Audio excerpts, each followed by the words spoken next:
하나님 말씀 우리 역대하 14장 1절로 6절까지의 말씀 먼저 읽을게요. 역대하 14장 1절로 8절까지의 말씀, 6절이죠. 6절, 1절로 6절까지 말씀 우리 한 절씩 교독하고요. 마지막 6절은 한 목소리로 합독하겠습니다. 구약성경 674쪽입니다. 역대하 14장 1절로 6절. 아비야가 그의 조상들과 함께 누움에 다윗성에 장사되고 그의 아들 아사가 대신하여 왕이 되니 그의 시대에 그의 땅이 10년 동안 평안하니라. 이방 제단과 산당을 없애고 주상을 깨뜨리며 아세라상을 찍고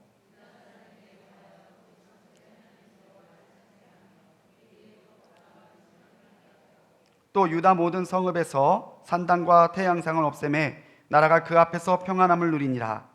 여호와께서 아사에게 평안을 주셨으므로 그 땅이 평안하여 여러 해 싸움이 없는지라. 그가 견고한 성읍들을 유다에 건축하니라. 아멘. 우리 한 절 더 읽겠습니다. 역대하 20장입니다. 683쪽이에요. 역대하 20장 31절로 37절까지 말씀.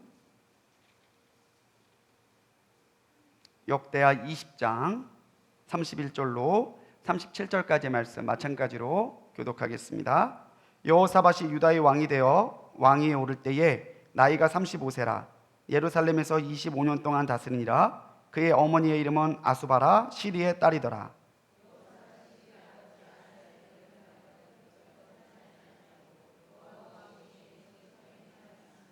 산당만은 철거하지 아니하였으므로 백성이 여전히 마음을 정하여 그들의 조상들의 하나님께로 돌아오지 아니하였더라.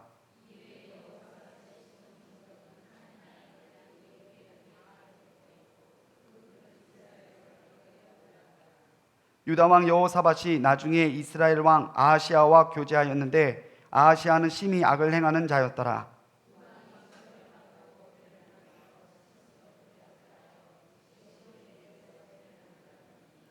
같이 읽습니다. 마레사 사람 도다와우의 아들 엘리에셀이 여호사밧을 향하여 예언하여 이르되 왕이 아하시아와 교제함으로 여호와께서 왕이 지은 것들을 파하시리라 하더니 이에 그 배들이 부서져서 다시스로 가지 못하였더라. 아멘.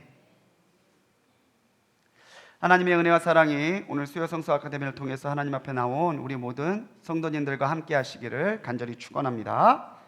우리 믿음의 왕들의 이야기, 지난주까지는 이제 대략적인 개관적인 얘기였고요. 이제는 본격적으로 남왕국 유다의 믿음의 왕들의 이야기를 통해서 우리의 신앙을 돌아보고 또 우리의 신앙의 거울로 삼고자 합니다. 지난주 말씀드렸듯이 북왕국의 19명 중의 왕 중에는 선한 왕이 단 한 사람도 없습니다. 남왕국에는요, 다윗이 하나님 앞에 신앙으로 인정받고 다윗의 위가 영원하리라 라고 하신 말씀을 하나님 앞에 언약으로 받은 이후로 한번 이제 우리가 나오겠지만 아달랴라고 하는 아합의 딸이 왕위를 찬탈했던 것 그거 한번 제외하고는요 계속해서 다윗의 후손들이 왕이 돼요. 그런데 믿음의 왕 다윗의 후손들이면 그냥 믿음에 대해서는 KS 마크가 딱 붙어야 되는데 그렇지 못했다는 거예요. 어떤 왕들은 선하고 어떤 왕들은 악하고, 그런데 성경은 철저하게 선과 악의 기준을 그 사람들의 역량이나 정치적인 업적으로 판단하는 것이 아니라 얼마만큼 하나님 앞에 신실하게, 신명기에서 하나님이 말씀하셨던 대로 왕의 가장 중요한 책무는 하나님의 율법을 가르쳐 지키게 행하는 건데 그 왕의 사명에 충실했는가에 따라서 평가하고 있습니다. 또한 하나님께서도 그렇게 하나님을 붙들고 의지했던 왕들에게 은혜를 베푸시고 평강을 주심으로 그것이 하나님 앞에 옳은 길임을 직접 보여주셨다는 거예요.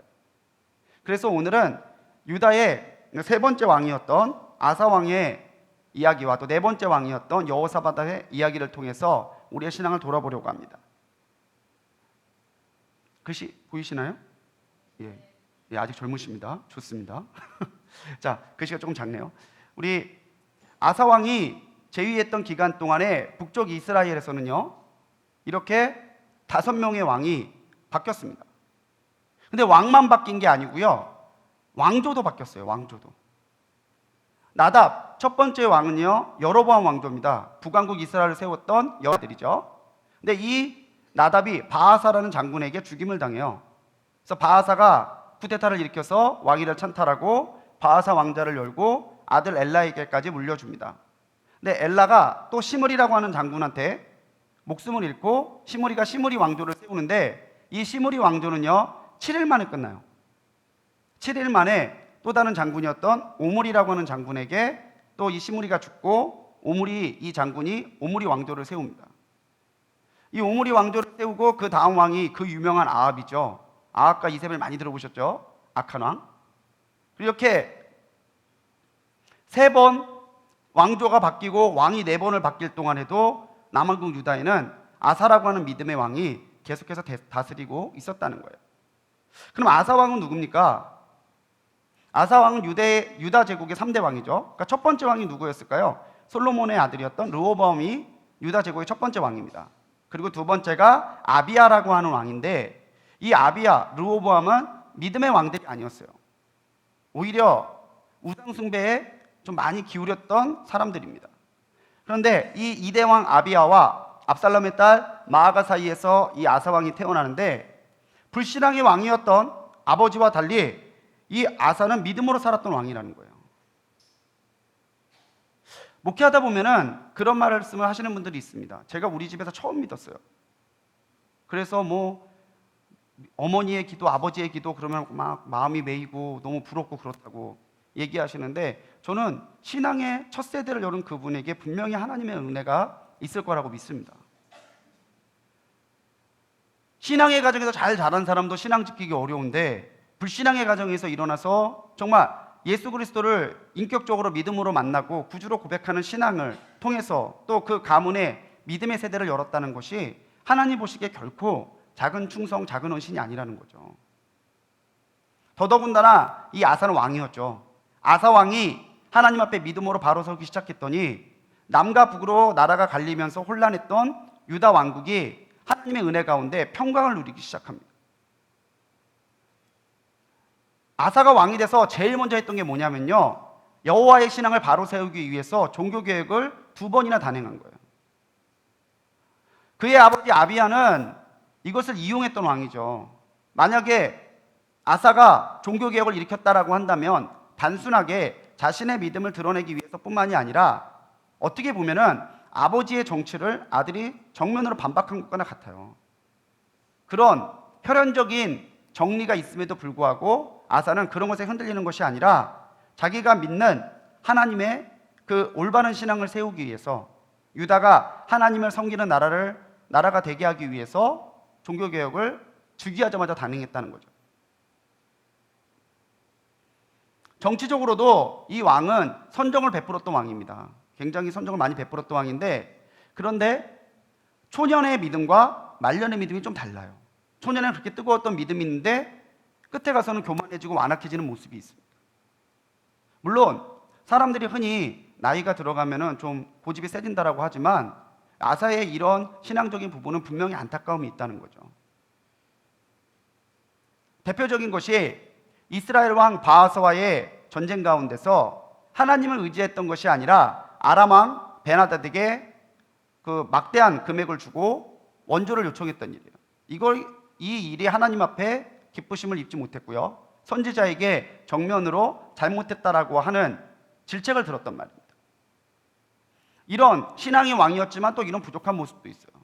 오늘 우리가 6명 계속해서 우리가 7명의 왕들을 통해서 함께 은혜 나누겠지만 그 왕들을 보면요, 정말 믿음으로 살려고 노력했지만 또 부족함도 분명히 있어요.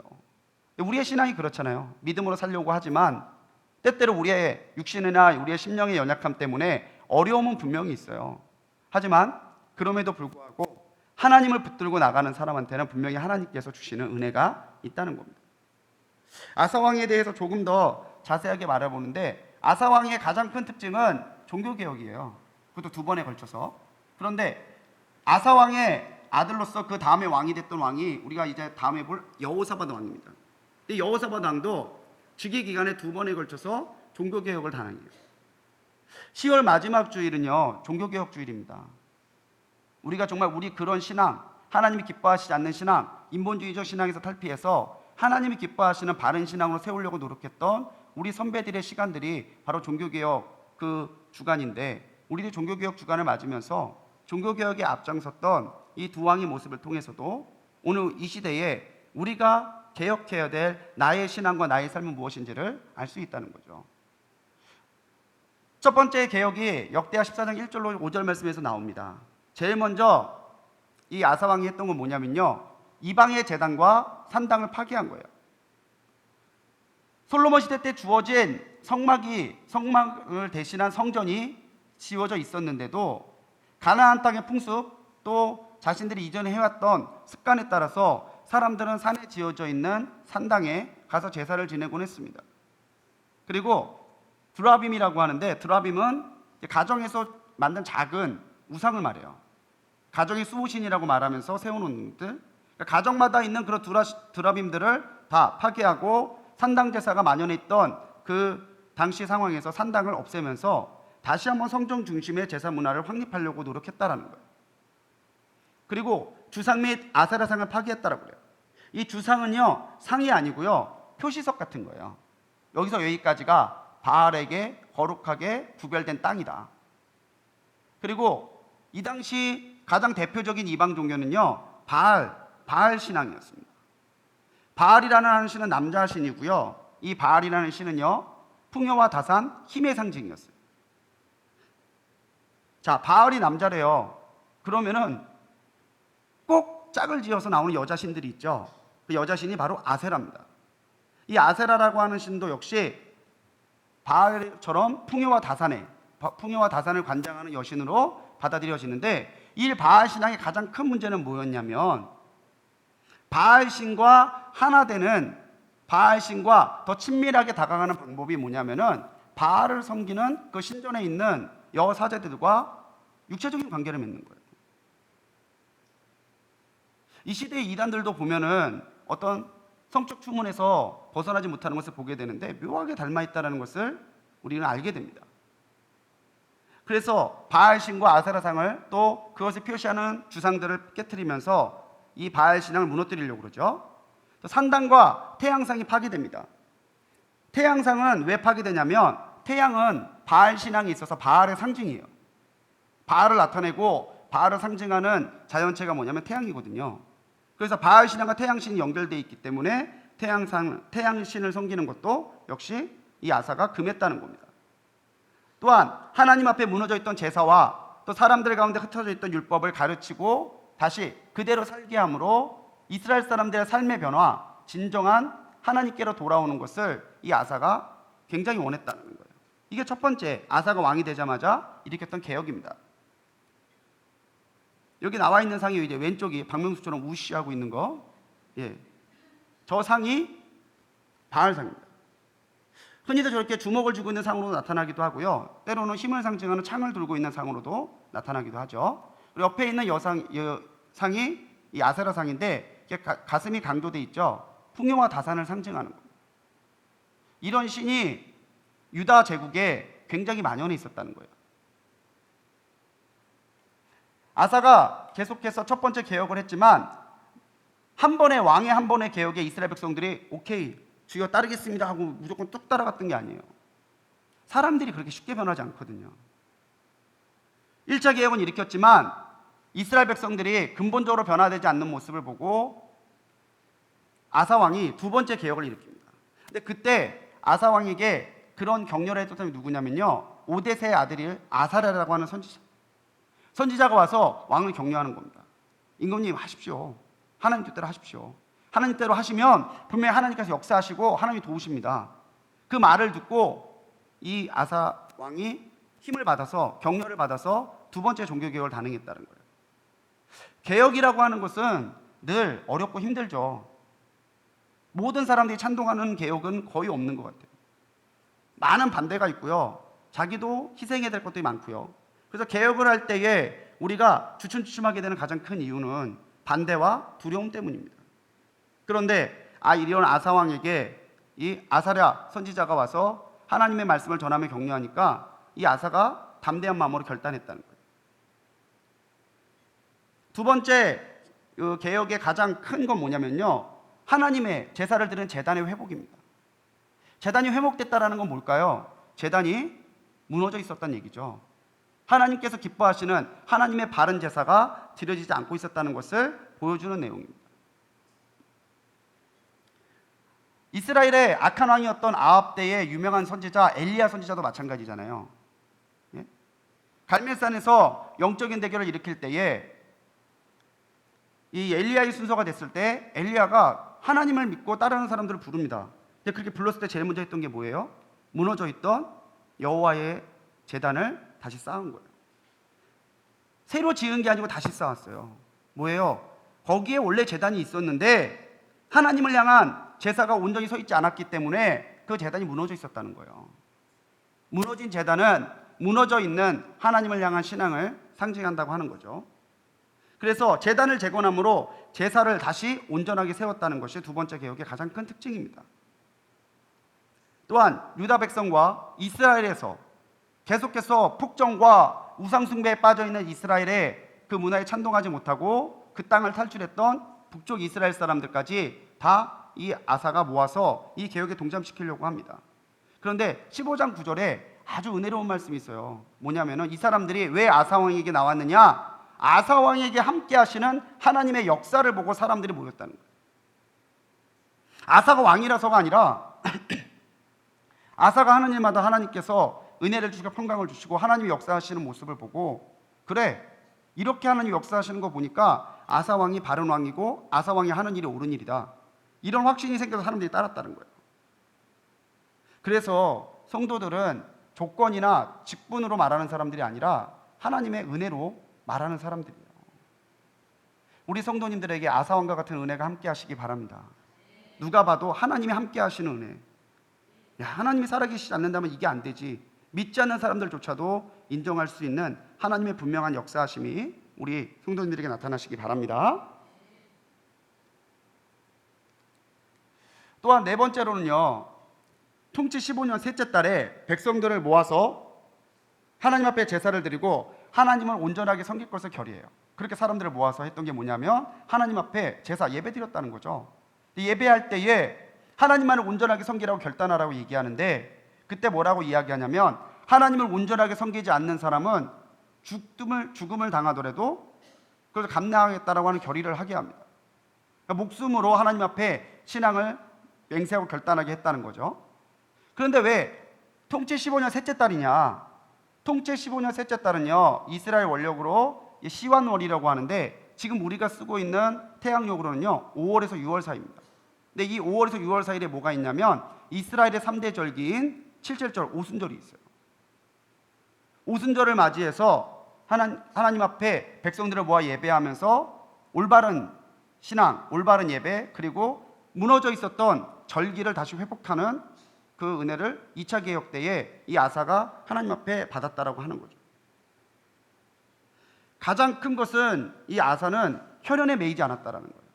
아까도 말씀드렸지만 아사 왕의 이런 개혁은요, 앞에 있는 선왕, 자기의 아버지 아비야 왕을 정치를 비판하는 것과 같아요. 아들이 아버지를. 근데 더 큰 일이 있었는데 뭐냐면 어머니 마아가가 아사라의 목상을 만들었다는 이야기를 듣게 됩니다. 왜 그랬을까요? 엄마인데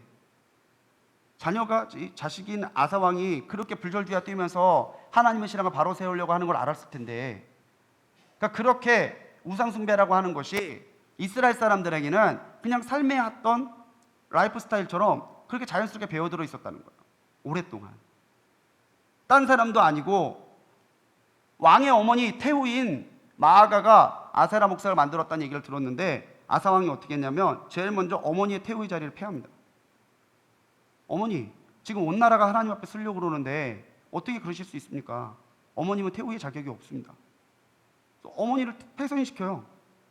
그리고 어머니가 만들었던 우상을 찍어서 시냇가에 불살라버립니다. 이스라엘 사람들, 유다 사람들이 얼마나 간담이 서늘했을까요? 어머니도 하나님을 올바로 섬기지 않고 우상 숭배하지 않으면 태후의 자리를 지킬 수 없는데 하물며 백성인 우리들이 하나님을 온전히 섬기지 않는다면? 아사의 이런 개혁들이 하나님께서 기뻐하시는 일이었다는 것이 어떻게 아냐면은 하나님이 아사의 이런 개혁을 보고 그 땅에 평안을 주셨대요. 전쟁이 오래도록 있지 않도록. 자, 이때 북쪽에서는 뭐 하고 있었어요? 계속 죽이고 죽여요. 왕이 된들 자민들 편하게 잡겠어요? 주님 말씀대로 칼로 응한 자 칼로 망한다고 죽이고 왕이 된 사람인데 누가 나를 죽일 거란 생각을 왜 안 하겠어요? 계속해서 왕 5명이 서로 싸우고 죽이고 하고 있을 때에도 아사 왕이 다스리는 유다는 계속해서 하나님의 평강 가운데 전쟁 없이 지나가는 하나님의 평안의 은혜를 누리고 있었다는 거죠. 아사 왕이 정치를 잘해서 뛰어난 왕이어서 물론 그 이유도 있겠지만 그보다 더 큰 이유는 아사가 하나님을 의지하는 왕이었기 때문에 그 땅에 평안이 있었다는 거예요. 아사의 정치적인 면에서도 아사가 참 선왕이었다라고 하는 것이 잘 드러납니다. 먼저는요, 성읍을 건축해요. 이 앞서서 르호보암 때에 애굽의 왕이었던 시삭이 대군을 몰고 들어와서 유다를 침공합니다. 그때 나라가 많이 황폐해졌는데 그때 성읍들도 많이 무너져 있었다는 거예요. 성읍이라고 하는 부분이 단순하게 외적의 침입에만 대비하는 게 아닙니다. 산짐승도 막아줘야 되고요. 그리고 때를 지어 다니는 도적대도 막아주기 위해서 백성들의 안정적인 삶을 위해서는 성읍이 필수적이었다는 거죠. 그런데 성읍을 지으려면 뭐가 있어야 돼요? 성읍을 지으려면 돈이 있어야죠. 돈이 있어야 돼요. 그리고 성읍을 지으려면 사람도 있어야 되고 필요하잖아요. 그런데 그런 재정이라든가 인력을 댈 수 있을 만큼 나라가 안정됐었다는 거죠. 그래서 성읍을 세우고요. 또 주변 나라들과의 외교를 정말 기가 막히게 합니다. 의지하는 솔로몬처럼 정략들을 통해서 옆에 있는 나라들과 의지해서 내가 좀 우위를 받고 이익을 받고 이게 아니라 정말 하나님을 의지하는 믿음으로 주변 나라들과의 관계에 힘을 썼더니 이스라엘이 주변의 나라들과에서 높임을 받는 그런 결과를 가져왔다는 거예요. 또 종교개혁을 통해서 유다의 국론을 통일했죠. 하나님 신앙으로. 누구는 바알 믿고 누구는 하나님이 아니라 하나님을 믿는 신앙으로 나라의 국론을 하나로 통일시켰어요. 예나 지금이나 나라나 집안이나 한 뜻이 돼야지 잘 되지 뜻이 나눠지면 못 쓰잖아요. 그런데 이 아사가 택했던 국론 통일의 가장 중심은 뭐였냐면 하나님 신앙이었다는 거예요. 그래, 하나님 잘 믿으면 하나님 믿는 나라가 하나 되면 그 나라가 부강해지는 거지. 이게 아사의 신조였다는 거예요. 경제적으로도 안정을 도모하는 이런 정치적인 선행을 많이 베풀었습니다. 군사적으로도 이 아사 왕은 굉장히 뛰어났던 왕이에요. 먼저 국방력을 증강시킵니다. 그래, 나라의 힘은 국방에 있다고. 최근에 자꾸 우리나라 군대에 대해서 병역 비리들이 자꾸 터지는데 굉장히 우려스럽잖아요. 말도 안 되는 무기들 비싼 값에 사오고 USB 하나가 1억이래요. 그 돈 저희가 주면 한 10대 제가 사다 줄 수 있는데 말도 안 되는 그런 비리들이 있어요. 그런데 착실하게 이 아사 왕은 국력을 증강시켜 왔다는 거죠. 그래서 여러분들 기억하실지 모르겠지만 북왕국 이스라엘이 몇 개 지파죠? 북왕국 이스라엘이 10개 지파예요. 남왕국에는 2개 지파. 뭐죠? 유대와 베냐민. 이 2개 지파예요. 그래서 유다 지파에는요 창병 30만이 있었고 베냐민에는 궁병으로 28만 명이 있었대요. 옛날부터 베냐민 족속들은 활을 잘 쏘는 지파로 유명합니다. 그래서 이 창병과 궁병 같이 양육되어지는 이 군사가 무려 58만 명이나 있었다는 거예요. 이때 부스 사람 세라라는 사람이 군대를 먹고 쳐들어옵니다. 부스 사람은 이제 아프리카 쪽인데 이 세라가 이 성경에 기록된 인원으로는 100만 명을 쳐들어왔대요. 근데 조금 맞지 않는 건 있습니다. 왜냐하면 병거 300대라고 한다면 보통 병거 하나에 2명이 타는 게 상례거든요. 그럼 300대도 600개 봐야 600명인데 100만? 좀 숫자 과장됐다고 하는 그런 이미지도 있지만 어쨌든 수많은 대군들이 쳐들어왔다는 거죠. 이 세라에 대해서는 어떤 왕이냐가 하는 논의가 굉장히 분분합니다. 어떤 사람은 애굽 22왕조의 두 번째 왕이었던 시삭 소르곤 1세라고 하는 학자들도 있고 부스의 통치자였던 타켈롯 1세로 추정된다고도 하는데 분명한 것은 외적인 침입이 있었다는 거예요. 그런데 그것을 하나님 앞에 기도함으로 싸웁니다. 자, 100대 58 물론 병력이 많이 열세이긴 하지만 그렇다고 해서 싸움 못 해볼 만한 병력비는 아닌데 이 아사가 쳐들어왔다고 다들 무장하고 따라와 이게 아니라 하나님 앞에 기도했다는 거예요. 하나님, 이 전쟁에서. 그랬더니 하나님께서 그 기도에 응답하셔서 유다 사람들 앞에서 싸웠다라고 이야기합니다. 어떻게 하나님이 이 부스의 군대들과 싸웠는지에 대해서 나와 있지 않지만 분명하게 성경은 이스라엘 백성들, 유다 백성들이 가서 싸웠던 것이 아니라 하나님이 앞에 서서 싸우셨다고 이야기해요. 그래서 그 지역뿐만 아니라 오히려 블레셋이 다스리고 있었던 지역이었던 그랄 지역까지 이 아사 왕이 평정하고 그것에 영향력을 발휘하는 대승을 거두게 됩니다. 58만 명이 승리한 게 아니죠. 하나님을 의지했던 아사의 믿음, 그리고 왕을 따라서 싸웠던 이스라엘 사람들의 믿음 때문에 이 유다 왕국이 이겼다는 거예요. 이런 군사적인 승리도 분명히 있습니다. 그래서 우리가 아사 왕의 어떠한 이런 신앙을 보면서 느끼는 것은 뭐냐면요, 저는 아사 왕을 보면서 느끼는 게 하나님에 대한 열정이에요. 열정.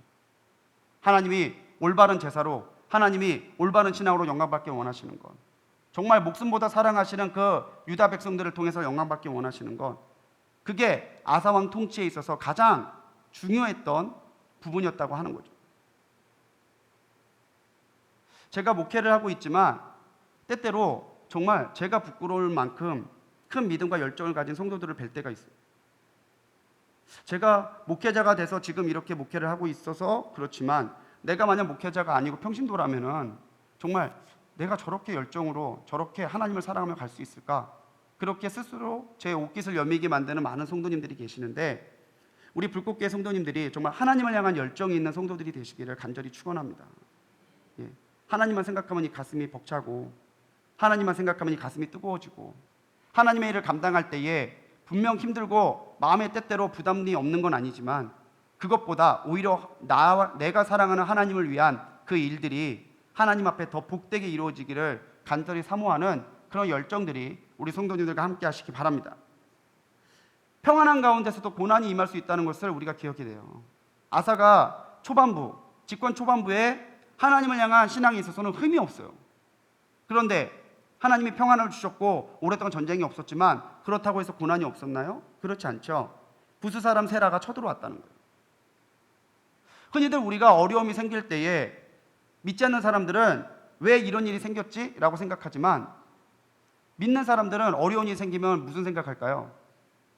내가 하나님 앞에 어떤 모습으로 서 있지?를 생각해요. 저는 그게 참 은혜인 것 같아요. 왜 내게 이런 일이 생겼냐고, 왜 나만 이렇게 어렵냐고 불평하고 그런 식으로 얘기하는 것이 아니라, 어려운 일이 있을 때 내게 정말 기도의 제목이 주어졌을 때 내가 정말 오히려 하나님 앞에 기도해야지, 하나님과의 내 신앙을 다시 한번 돌아봐야지라고 생각할 수 있는 건, 그건 벌써 그 마음에 성령께서 계신다는 얘기잖아요. 때때로 고난이 우리에게 온다 할지라도 우리가 하나님을 의지하는, 하나님을 향한 열정이 있다면은 고난은 오히려 하나님을 새롭게 만나는 계기가 되기도 합니다. 고난 가운데서 힘들어하거나 낙심하는 것이 아니라 고난 가운데서 하나님을 향한 열정을 더 뜨겁게 태워갈 수 있는 우리 성도님들 되시기 바랍니다. 그래서 고난의 순간에는요, 내게 무엇이 있는가가 중요한 게 아니라 믿음이 있는가가 더 중요하다는 거예요. 적이 쳐들어왔어요. 그러면 과연 우리에게 병사가 몇 명이 있냐, 몇 년 동안 싸울 수 있냐, 이런 조건들을 카운트하기 마련인데 아사가 생각했던 건 그게 아니었다는 거죠. 지금 우리가 이 대적의 침입이라고 하는 고난 앞에서 하나님의 은혜를 입을 만한 믿음이 있는가, 그거를 아사가 더 먼저 봤다는 거예요. 만약 아사가 종교개혁을 일으키지 않았고 아사가 계속해서 하나님의 뜻을 따라서 살려가지 않았으면 이 어려운 고난에서 기도하겠다는 생각 못했을 겁니다. 그런데 평소에 본인부터가 하나님의 말씀대로 살려고 노력을 하고 또 계속해서 백성들을 그렇게 인도해 가려고 노력해왔던 왕이기 때문에 고난의 순간에 아사 왕은 무릎을 꿇을 수 있었다는 거예요. 여러분, 우리에게 믿음이 있다면 고난을 이길 수 있습니다. 정말 중요한 것은 우리에게 고난이 왔다는 그 문제가 아니라 고난을 이길 만한 믿음이 우리에게 있는가, 그게 진짜 중요하다는 거예요. 어떠한 고난도 하나님의 능력으로 이겨낼 수 있는 우리 믿음을 가진 우리 성도님들 되시기 바랍니다. 근데 이 아사 왕이 후반부에 들어오면서 실정에 빠져요. 실수가 해요. 첫 번째 실수가 뭐냐면요, 아까도 말씀드렸지만 이스라엘 왕 바하사와의 그 대결에서 하나님을 의지하지 않은 거예요. 대략적인 개요는 그렇습니다. 바하사가 유다보다 우위를 점하기 위해서 라마라고 하는 성을 건축해서 남과 북의 왕래를 막으려고 해요. 라마는요, 예루살렘 북쪽 약 6km, 에브라임 북쪽이죠. 북쪽 끝 에브라임과 유다의 교차로에 있는 성이 라마입니다. 지도를 좀 보시면요, 예. 위에가 이스라엘 그 땅의 수도였던 사마리아고요. 아래쪽이 베들레헴인데 그 사이에 있는 땅, 예루살렘 그 땅, 유다의 수도였던 예루살렘과 사마리아 그 사이에 있는 이 도시가 라마입니다. 그러니까 길목이에요. 길목에 딱 성을 하나 세우고 남과 북의 왕래를 막으려고 했는데, 이렇게 되면은 이 유다 쪽의 입장에서는 저 북왕국 이스라엘이 언제든지 군사적인 행동을 할 수 있는 전초기지를 내주는 셈이죠. 그래서 이거를 분명히 싸우긴 했었어야 되는데, 아사 왕이 하나님을 의지함으로 이겼었던 옛 신앙이 아니라 은과금, 왕궁에 있는 거, 성전에 있는 은과금 다 가지고 아람의 왕이었던 베나데에게 가서는 군사적인 원조를 청한다는 거예요. 실질로 이것 때문에 바하사가 건축을 중단하고 올라가 버립니다. 그랬더니 이 버리고 간 건축의 자재를 가지고 이 아사 왕이 가서 또 다른 성을 2개를 쌓아요. 어떻게 보면 성공이죠. 외교의 승리고. 그리고 어쨌든 상대방이 쌓으려고 했던 성 하나는 못 쌓게 했고 우리의 성을 오히려 2개 쌓았어요. 성공이에요. 그런데 하나님은 그렇게 안 보셨다는 거예요. 선견자, 하나니라고 하는 선지자, 그때는 선지자라고도 부르고 선견자라도 불렸으니까요. 선견자 하나니가 하나님의 명령을 전하면서 아사 왕을 지적합니다. 아마 아사는 뿌듯해 있었을 거예요. 야, 우리가 이스라엘의 침입을 막았어. 내가 외교의 어떤 수완으로 아람과의 협조를 이끌어냈어. 내가 성을 2개나 쌓았어. 정말 자기는 뿌듯해 있을 텐데 갑자기 하나님이 와서 하나님이 그거 기뻐하시지 않는다고. 왜 왕이 하나님을 의지하지 않고 그런 식으로 이 어려움을 이기셨습니까? 그랬더니 어떻게 돼요? 이 하나니를 오히려 가둬버립니다. 여기서 우리가 하나니를 좀 알아봐야 되는데요. 하나니는요, 선견자 예후의 아버지예요. 나중에 여호사밧 왕, 이 아사 왕의 아들인 여호사밧 왕 때에 또 여호사밧 왕에게 하나님의 말씀을 전했던 선지자 예후의 아버지입니다. 그러니까 북쪽에서 아왕을 전멸시켰던 예후와 장군 예후와는 다른 사람입니다. 근데 이 예후라고 하는 선지자의 또 아버지였던 하나니가 하나님의 말씀을 전했는데 이 아사 왕이 그 말을 듣지 않아요. 그리고는 오히려 백성들을 또 핍박하고 가둡니다. 백성들을 학대하는데 이 백성들은 아사 왕의 통치가 무단 통치로 가게 되니까 저항했던 사람들이 본보기로 처형했다는 거예요. 계속해서 하나님과의 관계가 깨져갑니다. 하나님의 사람의 말씀을 듣지 않습니다. 하나님의 경고에 귀 기울이지 않습니다. 아사의 말년에는 이런 불신앙의 모습이 자꾸 나타났다는 거죠. 그래서 신앙을 하나님 앞에 죽을 때까지 지킨다라고 하는 게 얼마나 귀하고 얼마나 어려운 일인지를 우리가 왕들의 이야기를 통해서도 알 수 있다는 거예요. 제239년 말에 이 아사 왕이 발에 병이 납니다. 여호와께 구하지 않고 또 의원들을 의지했다라고 하는 기록이 나와요. 물론 우리가 의사에게 병을 보이는 것, 진료를 받는 것 불신앙 아닙니다. 그것도 하나님께서 주시는 은혜죠. 그런데 기도하지 아니하고 의사들에게만 의료의 어떤 힘만을 빌린다고 한다면 그건 분명 하나님 기뻐하시지 않는다는 거죠. 이 아사 왕이 하나님을 의지하지 않았다, 여호와께 구하지 않았다고 분명하게 나와요. 그러니까 하나님을 향한 신앙이 없이 그냥 의사들에게 자기 아픈 것만 보인 거예요. 이 병이 무슨 병인지는 나와 있지 않지만 이 히브리 본문에서 보면요, 이 병이라는 단어를 히브리어 할라라는 단어를 쓰고 있는데 이 할라라는 단어는 닳아서 빠지다, 닳아서 없어지다라는 뜻이 있습니다. 그러니까 아마도 이 병은 발에 아주 중증의 피부병이었을 것이다라고 추측이 돼요. 그래서 우리가 이쯤에 생각나는 말씀이 고린도전서 10장 12절의 말씀입니다. 우리 앞에 있는데 같이 한번 읽어볼까요? 고린도전서 10장 12절의 말씀 시작. 그런즉 선줄로 생각하는 자는 넘어질까 조심하라. 제가 안수받을 때 선배 목사님이 저한테 그런 얘기 해주셨거든요. 목회는 건강과 신앙은 자신의 손 안 된다. 건강하다고 그러면 아파요. 신앙 서 있다고 막 자부하면은 신앙에서도 실수가 나요. 언제나 겸손한 마음으로 자신의 신앙을 과시하지 않고 자신의 신앙을 돌아보는 신앙의 점검이 우리에게 필요하다는 거죠. 그래서 우리가 아사의 말년을 보면서 깨달을 수 있는 건요, 하나님은 자신보다 다른 것을 의지하는 사람을 징계하신다는 거예요. 눈에 보이는 금, 돌, 나무 이런 것만이 우상이 아니죠. 하나님보다 더 의지하고 더 사랑하는 게 있다면 그게 우상이에요. 하나님은 우리 마음의 우상을 버리고 하나님만을 온전하게 섬기라고 말씀하시는 겁니다. 아사왕이 처음에 열정을 가졌던 것처럼 우리도 하나님에 대한 열정을 가져야 되고, 또 아사왕이 말년에 그 열정을 지키지 못했던 것을 거울 삼아서 끝까지 하나님 앞에 열정을 지켜나갈 수 있는 우리 성도님들 되시기 바랍니다. 두 번째 왕은 여호사밧 왕이에요. 여호사밧 왕은 히스기야, 요시야와 더불어서 유다의 3대 성군으로 불렸던 왕입니다. 나라도 굉장히 부강했었고요, 신앙적으로도 온전하게 서 있습니다. 물론 어려움도 있었지만 그 어려움을 믿음으로 잘 이겼던 왕이에요.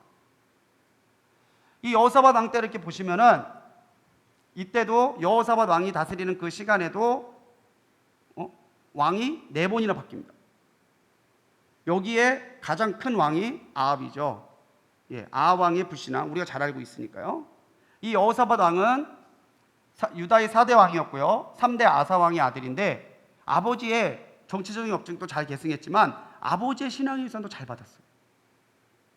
바른 신앙을 세우고 하나님 앞에 정말 많은 사람들이 돌아오도록 율법도 가르치고 산당도 없애려고 굉장히 노력했어요. 그런데 이 여호사밧 왕의 흠이 뭐였냐면, 자꾸 북왕국 아합 가문과 친하게 지내려고 해요. 우리는 같은 민족이니까, 우리는 하나니까. 그런데 하나님께서 분명하게 북쪽 아합 가문과 연계하는 것에 대해서 기뻐하지 않으셨음에도 불구하고 또 그렇게 계속 사인을 주시는데도 여호사밧은 계속해서 북쪽과 친하게 지내려고 노력을 해요. 이게 여호사밧의 좀 부족한 면입니다. 아버지의 통치를 본받아서 종교개혁, 또 가장 큰 특징은 뭐냐면요, 재판, 사법개혁을 이룬 왕이 이 여호사밧 왕이에요.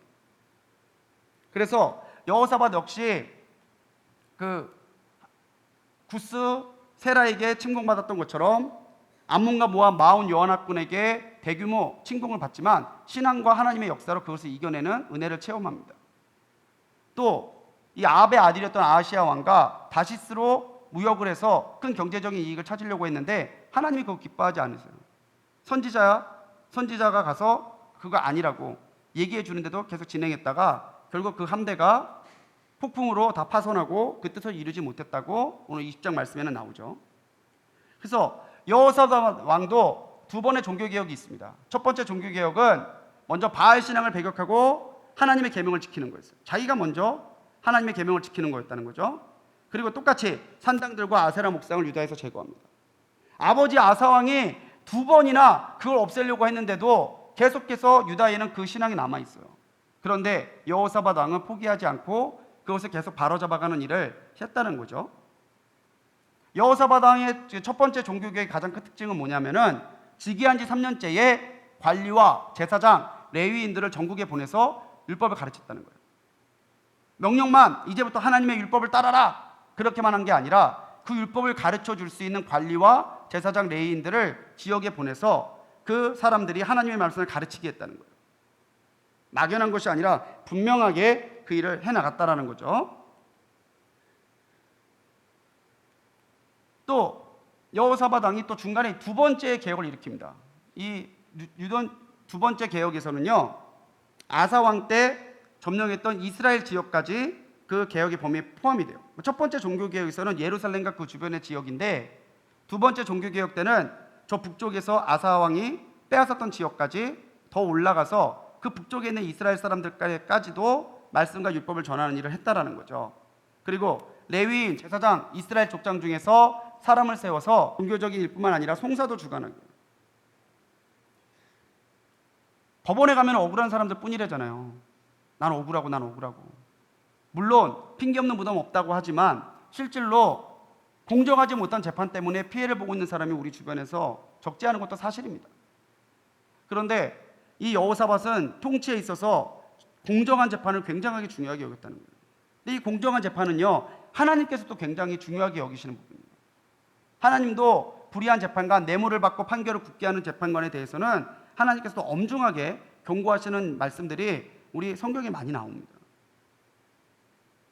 여호사밧 왕이 재판을, 사법부를 다시 개혁하고 세웠다라고 하는 거는요, 물론 통치적으로도 정치의 좋은 선정이었지만 신앙적으로도 하나님의 뜻에 합하고자 노력했던 이 여호사밧의 또 다른 노력이었다고 하는 거예요.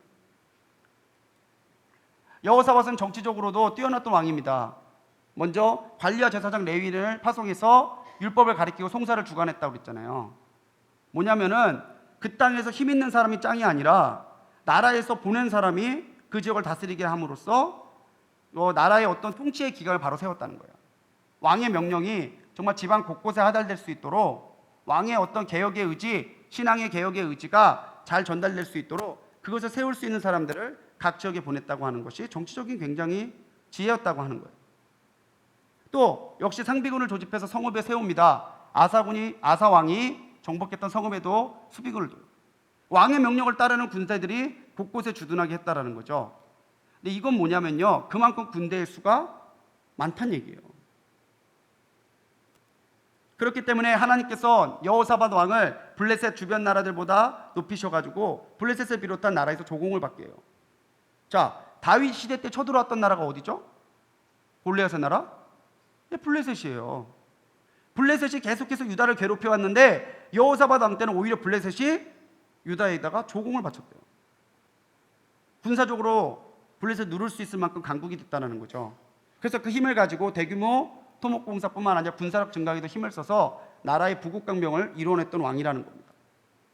정치적으로는요, 가장 큰 특징이, 여호사밧 왕의 가장 큰 정치적인 특징이 사법개혁이라고 했잖아요. 그 지역에서 오래 산 유력자라고 해서 자기 맘대로 판단하는 것이 아니라 하나님의 말씀, 하나님의 율법에 기초해서 분명하게 공정하게 송사할 수 있도록 재판관들을 파견하고 그 재판관들에게 하나님께서 너희들이 내리는 판결을 보고 있다는 것을 명심하라고 계속해서 당부하면서 교육시켜요.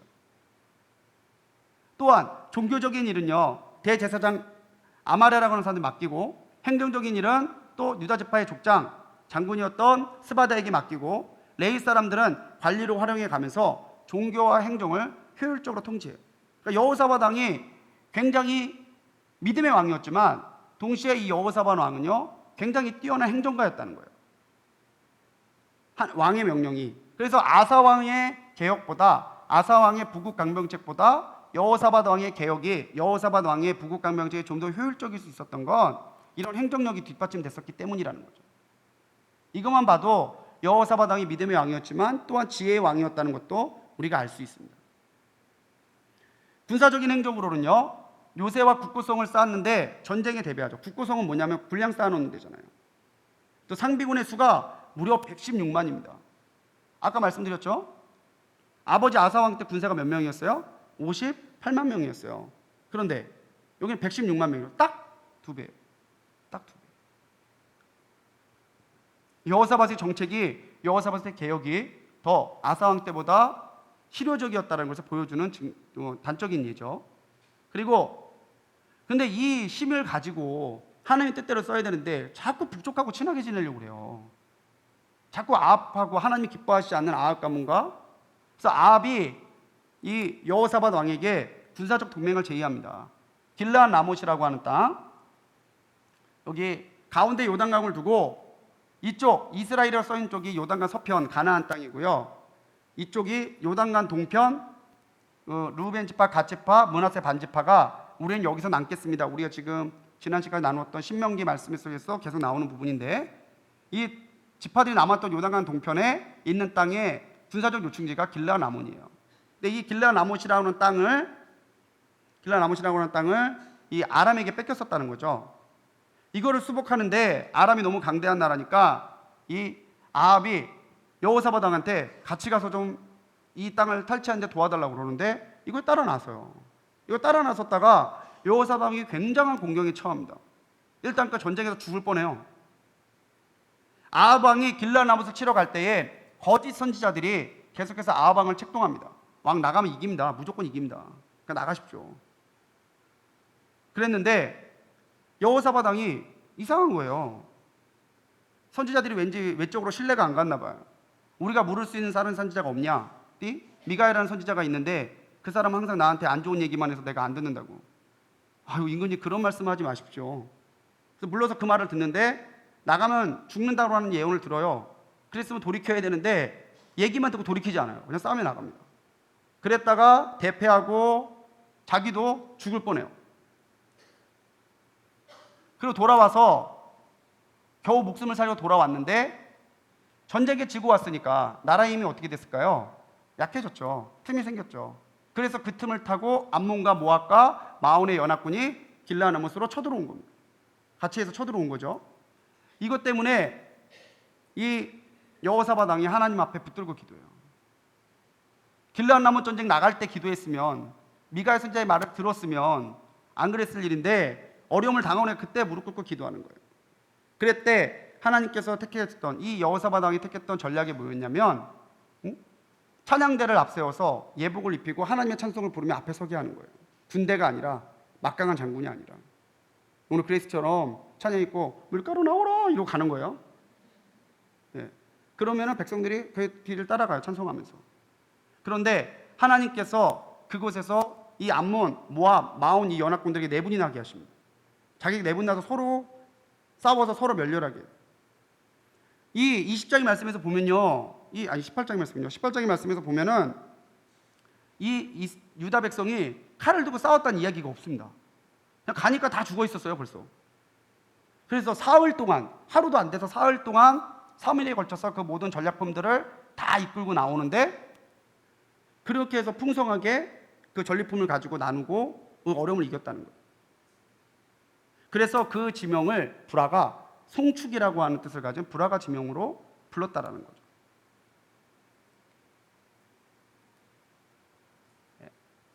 여호사밧도 실정이 있습니다.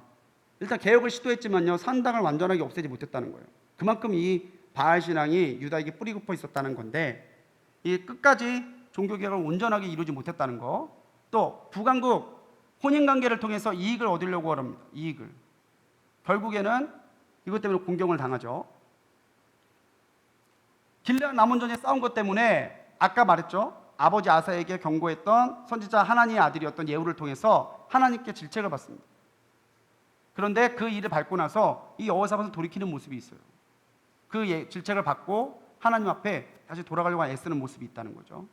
그래서 너 왜 그랬냐라고 질책은 받았지만, 그래도 하나님이 네가 그래도 나의 영광을 위해서 아세라상을 없애고 하나님의 영광을 찾으려고 애썼던 것만큼은 내가 기억한다라고 하는, 그거는 인정해 주시는 거예요. 계속해서 북왕국 아합이 죽고 북왕국 아합의 왕이었던 아하시아와 또 상선을 건조해서 무역이익을 얻으려고 했다가, 이때도 엘리에셀 선지자가 와서 예언합니다. 왕, 그거 하나님 기뻐하지 않습니다. 그거 해봐야 하나님이 막으실 겁니다.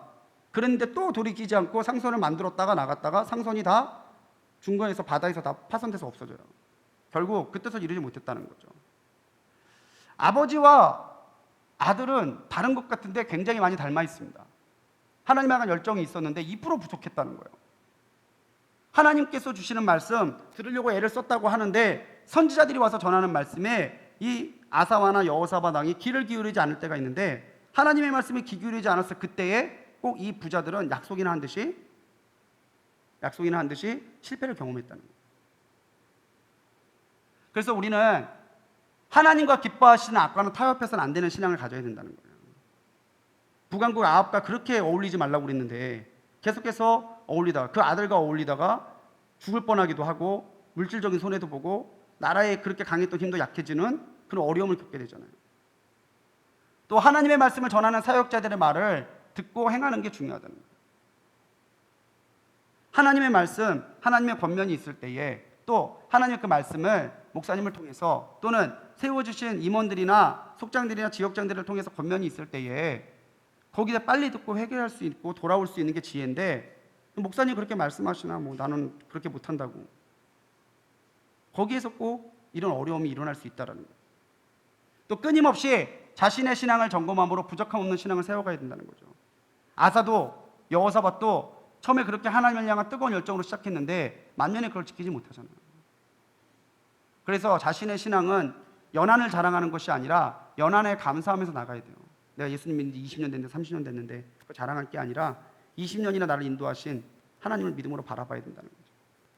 오늘 아사와 여호사밧 이 부자의 신앙을 통해서 믿음의 왕들이었고, 그렇지만 그들에게 있는 부족함을 통해서 믿음에는 도전을 받으십시오. 하나님의 열정으로 하나님의 일에 앞장서고 그 개혁을 위해서 기꺼이 자신의 모든 것을 다할 수 있었던 열정을 가지시고, 또 여호사밧과 아사와간이 가지고 있었던 2%의 부족함은 기억하셔서 하나님께서 주시는 것에 거울로 삼을 수 있는 우리의 성도인들 되시기를 주님의 이름으로 간절히 축원합니다.